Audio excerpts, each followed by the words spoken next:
Praise the Lord. ദൈവനാമത്തിന് മഹത്വം ഉണ്ടാകട്ടെ. എന്നെ കേൾക്കുന്ന എല്ലാ പ്രിയപ്പെട്ടവർക്കും വേഗം വരുന്ന കർത്താവായ യേശു ക്രിസ്തുവിൻ്റെ നാമത്തിൽ ഞാൻ എൻ്റെ സ്നേഹവന്ദനങ്ങളെ അറിയുന്നു. നമ്മുടെ ജീവിതത്തിൽ ചിലപ്പോൾ തകർച്ചകൾ വരും. നമ്മൾ തകർന്നു പോയി എന്നിരിക്കും. വിഷയങ്ങൾ പലവിധമാകാം. പക്ഷെങ്കിൽ നമ്മുടെ ആ ബ്രോക്കൺ പീസസ് എല്ലാം എടുത്ത് നമ്മെ സൗഖ്യമാക്കുവാനാണ് ദൈവം ആഗ്രഹിക്കുന്നത്. നമുക്ക് തോന്നും, ഈ മുറിവ് എന്താഴത്തിലാണ്, എന്ത് വേദനയുള്ളതാണ്, ഇത് നന്നാക്കാൻ പറ്റുമോ? ദൈവമക്കളെ, നമ്മുടെ കഴിഞ്ഞ കാലത്തെ വേദനയുള്ള ഭാഗങ്ങളും വേദന ഉണ്ടാക്കിയ വിഷയങ്ങളും വളരെ സ്കെയറി ആയിരിക്കാം. പക്ഷേ നാം ആ തകർന്ന അവസ്ഥകളെ ഫേസ് ചെയ്യാൻ വേണ്ടി ദൈവം നമുക്ക് എല്ലാവിധ വാഗ്ദത്തങ്ങളും തന്ന് ബലപ്പെടുത്തുന്ന ദൈവമാണ്. അതനുഭവിച്ചിട്ടുള്ളവരല്ലേ നമ്മളൊക്കെ. Father whom we serve, whom we trust, ആരാന്ന് ഞാൻ പറയട്ടെ. He longs to transform brokenness into wholeness.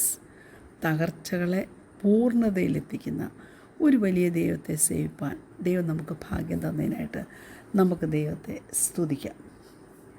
അല്പനേരത്തെ ചിന്തയ്ക്കായിട്ട് സങ്കീർത്തനം 46:10.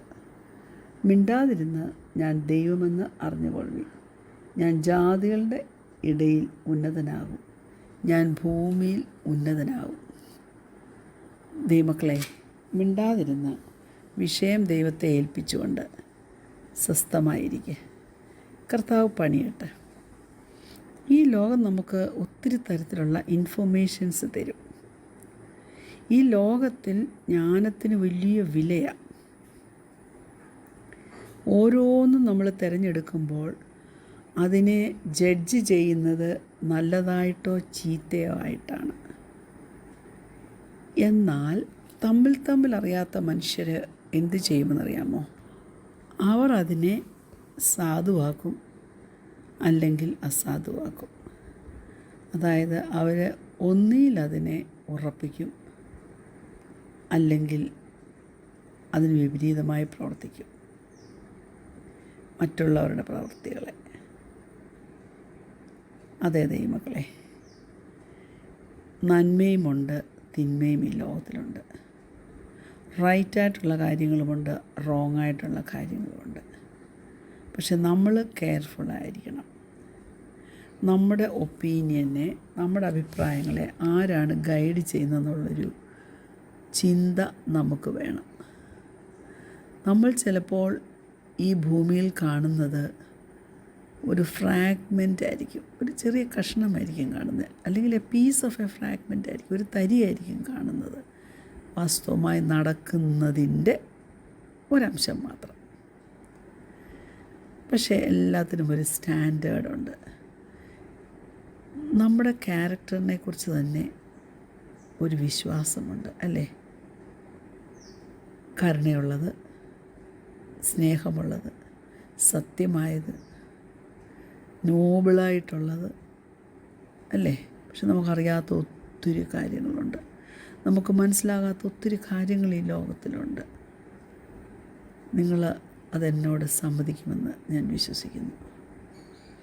അപ്പോൾ ഒരു സർട്ടൻ ലെവലിൽ ഈ ലോകത്തിൽ നമുക്ക് വളരെ ഇൻറ്റിമേറ്റായിട്ട് അറിയാവുന്ന, പൾസ് പോലും നമുക്ക് നല്ലവണ്ണം അറിയാവുന്ന ചിലരുടെ വിഷയത്തിൽ അവർ എക്സ്പീരിയൻസ് ചെയ്യുന്നതും അവർ ഇൻഫ്ലുവൻസ് ചെയ്യുന്ന വിഷയങ്ങൾ ഏതൊക്കെയാണ് അവരുടെ ജീവിതത്തിൽ നിലനിൽക്കുന്നതെന്ന് കാരണസഹിതം മനസ്സിലാക്കാൻ നമുക്ക് കഴിയത്തില്ല. ഈ ലോകത്തിനൊരു ശക്തിയുണ്ട്. എന്നാൽ ആ ശക്തി സത്യമായതായിരിക്കണമെന്നില്ല. ഒരു ശക്തിക്ക് കീഴില്ല, ദുഷ്ടൻ്റെ അധീനതയിലായി ലോകം കിടക്കുന്നത്. പക്ഷേ ഈ ലോകം എപ്പോഴും കൊണ്ടുവരുന്നത് പ്രത്യാശയുടെ ഓപ്പോസിറ്റാണ്. എന്നിട്ട് ഈ ലോകത്തിൽ നമുക്ക് ഭയവും ഡിസ്ട്രാക്ഷനും കയോസും എല്ലാം ഭയം കൊണ്ടുവന്നിടുക. നമ്മളൊരു യുദ്ധഭൂമിയിലാണ്. അവിടെ നമ്മുടെ ഡിസ്ട്രാക്ഷനും നമ്മുടെ ബിസിനസ്സും നമ്മൾ ഡിസ്ക്വാളിഫൈഡായി പോകുമെന്നുള്ള നമ്മുടെ ആ ഒരു ഫീലിങ്ങും നമ്മുടെ ഫോക്കസും നമ്മുടെ ലക്ഷ്യവും എല്ലാം വിവിധങ്ങളായി നമ്മുടെ ക്രിസ്തീയ വളർച്ചയെ മുരടിക്കുന്നതായി തീരുവാനിടയാകും. അതുകൊണ്ടാണ് മനസ്സിലാക്കണം, ഈ ലോകം സിമ്പിളല്ല. ധാരാളം പ്രഷറുണ്ട്, ധാരാളം നോയ്സുണ്ട്, ധാരാളം പ്രശ്നങ്ങളുണ്ട്, ധാരാളം ഹറി, തിരക്ക് പിടിച്ച് ദ്രുതഗതിയിലുള്ളൊരു ലോകത്തിലാണ് നാം ജീവിക്കുന്നത്. എന്നാൽ അവിടെ ഒരു ശത്രുവുണ്ട്. ആ ശത്രുവിൻ്റെ മെയിൻ ഗോൾ എന്നതാണെന്ന് വെച്ചാൽ നമ്മെ ദൈവത്തിൽ നിന്ന് അകറ്റുക, നമ്മുടെ ജീവിതത്തിൽ സംശയം ഇടുക, നമ്മളെ വളർച്ചയിൽ നിന്ന് തളർച്ചയിലേക്ക് നയിക്കുക, നമ്മുടെ ഉള്ള അറിവുകളെ കെടുത്തിക്കളയുക. അങ്ങനെ നമ്മൾ ഒന്നിനും കൊള്ളരുതാത്തവരാണ്, അപര്യാപ്തത എൻ്റെ ജീവിതത്തിൽ ഒത്തിരി ഉണ്ട് എന്നുള്ള നിഗമനങ്ങളെല്ലാം കൂടെ വന്ന് മുന്നോട്ട് പോകാൻ പറ്റാതെ നാം തളർന്നു പോകും. എന്നാൽ ഞാൻ പറയട്ടെ, തോറ്റുപോകാൻ വിട്ടുകൊടുക്കരുത്. നമ്മൾ ദൈവത്തിൻ്റെ സ്റ്റാൻഡേർഡിനൊപ്പം മെഷറപ്പ് ചെയ്ത് എത്തിയില്ലെങ്കിലും ദൈവമക്കളോട് ഞാൻ പറയട്ടെ, യു ബെറ്റർ ട്രൈ. ഈ ലോകത്തിൽ നന്മയെ നാം അന്വേഷിക്കണം. ചിലപ്പോൾ അത് കണ്ടുപിടിക്കാൻ നമുക്ക് പ്രയാസം വന്നു എന്നിരിക്കും. ഈ ലോകത്തിലാണ് നമ്മുടെ യേശു കർത്താവ് ജീവിച്ചിരുന്നത്. ഈ ലോകത്തിൽ ഡിസെപ്ഷനുണ്ട്, ഷാഡോ ഉണ്ട്, എന്നാൽ അറ്റ് ദ സെയിം ടൈം ലൈറ്റും ഉണ്ട്, അല്ലേ, പ്രത്യാശയമുണ്ട്. നമ്മുടെ കാഴ്ചപ്പാട് എങ്ങനെയായിരിക്കുന്നു, നമ്മുടെ കണ്ണെങ്ങനെയായിരിക്കും, നമ്മുടെ നോട്ടം എങ്ങനെയായിരിക്കുന്നു, നമ്മുടെ ഹൃദയദൃഷ്ടി എങ്ങനെയായിരിക്കുന്നു. നമ്മൾ ഒന്നുകൂടെ ആഴത്തിൽ ദൈവീയ വിഷയത്തിൽ സമ്പന്നരായി തീർന്ന് നമ്മുടെ ഹൃദയത്തിൽ പരിച്ഛേദനയേറ്റവരായിട്ട് മുന്നോട്ട് പോകാൻ തക്കണം ഏൽപ്പിച്ചു കൊടുക്കണം. ദൈവം നമുക്ക് ജ്ഞാനം തരും. ഒരുത്തിന് ജ്ഞാനം കുറവാണെങ്കിൽ ഔദാര്യമായി തരുവാൻ കഴിയുന്ന ദൈവത്തോട് യാചിക്കട്ടെ എന്നാണ് അപ്പോസ്തലൻ പറയുന്നത്. അപ്പോസ്തലൻ പറയുന്നത് നമുക്കനുസരിക്കാം. ജ്ഞാനം കുറവാണെങ്കിൽ നമുക്ക് കർത്താവിനോട് ചോദിക്കാം. നമ്മുടെ ഹൃദയത്തിൻ്റെ ജ്ഞാനം അത് ലോകത്തിന് മനസ്സിലാകത്തില്ല, പക്ഷെ ദൈവം തൻ്റെ മക്കൾക്കത് മനസ്സിലാക്കി കൊടുക്കും. കുഞ്ഞ് നീ ചിലപ്പോൾ കൂടുതൽ ക്വാളിഫൈഡ് ആയിരിക്കാം, കൂടുതൽ കഴിവുണ്ടായിരിക്കാം, നീ അറിയാവുന്നതിൽ കൂടുതൽ നീ അമേസിങ് ആയിട്ടുള്ളൊരു ക്യാരക്ടറായിരിക്കാം. പക്ഷെ ഓർക്കണം, നിന്നെ ഈ ലോകത്തിലേക്ക് വേണ്ടി മാത്രം ദൈവം സൃഷ്ടിച്ചല്ല ഇങ്ങോട്ട് വിട്ടിരിക്കുന്നത്. നീ ദൈവത്തെ അറിയണമെന്നാണ് ദൈവം ആഗ്രഹിക്കുന്നത്, ദൈവത്തോടുകൂടി നടക്കണമെന്നാണ് ദൈവം ആഗ്രഹിക്കുന്നത്. എല്ലാത്തിൽ നിന്നും ജയം പ്രാപിച്ച് പുറത്തു വരണമെന്നാണ് ദൈവം ആഗ്രഹിക്കുന്നത്. ജീവിതത്തിൽ പ്രോഗ്രസ്സും ചില അച്ചീവ്മെൻറ്റും മൊമെൻ്ററി ഗ്രോത്തും എല്ലാം പ്രാപിച്ചെടുക്കണം. അതിനുവേണ്ടി ഒരു സമർപ്പിത ജീവിതം നമുക്ക് കാണേണ്ടത് ആവശ്യമാണ്. നീ അന്വേഷിക്കുന്നതൊക്കെ നീ കണ്ടെത്തും, നീ ആഗ്രഹിക്കുന്നതൊക്കെ നിനക്ക് ലഭിക്കും. അതുകൊണ്ട് നീ നിന്നോട് തന്നെ ചോദിച്ച് ഉത്തരം കണ്ടെത്തണം. അതിന് ഹൃദയത്തോട് ചോദിക്കണം, എൻ്റെ ആഗ്രഹം എന്താ? ഹൃദയം നിന്നോട് സംസാരിക്കും.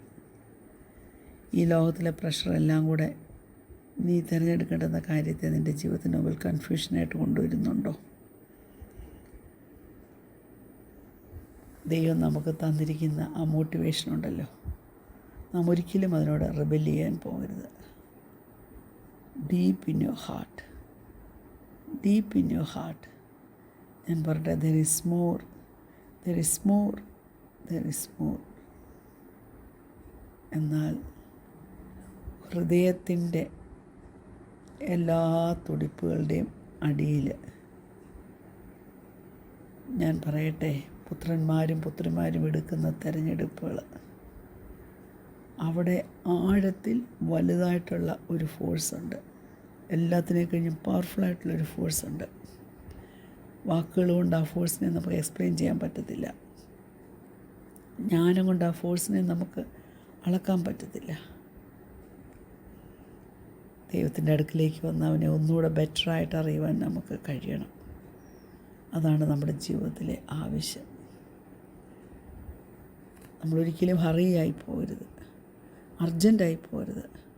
എല്ലായിടത്തും ഡിസ്ട്രക്ഷനുണ്ട്. പ്രാധാന്യമുള്ളതിനെ നാം മറന്നു കളയരുത്. What you seek you will find എന്നാണ് പറയുന്നത്. ഹോളി സ്പിരിറ്റ് പറയുന്ന what you desire will fuel greater desire. അതുകൊണ്ട് മനസ്സിലാക്കണമേ, ചില ടഫ് ക്വസ്റ്റ്യൻസ് ജീവിതത്തിൻ്റെ മുമ്പിൽ വന്നാലും നമ്മൾ എന്താഗ്രഹിക്കുന്നു, എന്ത് ഡിസയർ ചെയ്യുന്നു, അതിൽ ദൈവം നമ്മെ കൊണ്ടെത്തിക്കും. കണ്ണുകളടയ്ക്കാൻ പ്രാർത്ഥിക്കാം. ഞങ്ങളെ സ്നേഹിക്കുന്ന ഞങ്ങളുടെ നല്ല ദൈവമേ, സ്വർഗീയ പിതാവേ, ജയാളികളായി ജീവിപ്പാൻ ആവശ്യമാകുന്നത് താഴ്മയുടെ ചില പാഠങ്ങൾ പഠിച്ചത്, ദൈവം എന്നെ പഠിപ്പിച്ചത്, ഇപ്പോഴും പഠിപ്പിച്ചുകൊണ്ടിരിക്കുന്നത് നിങ്ങളായിട്ട് ഷെയർ ചെയ്യാൻ കൊണ്ട് ഞാൻ ആഗ്രഹിക്കുന്നു.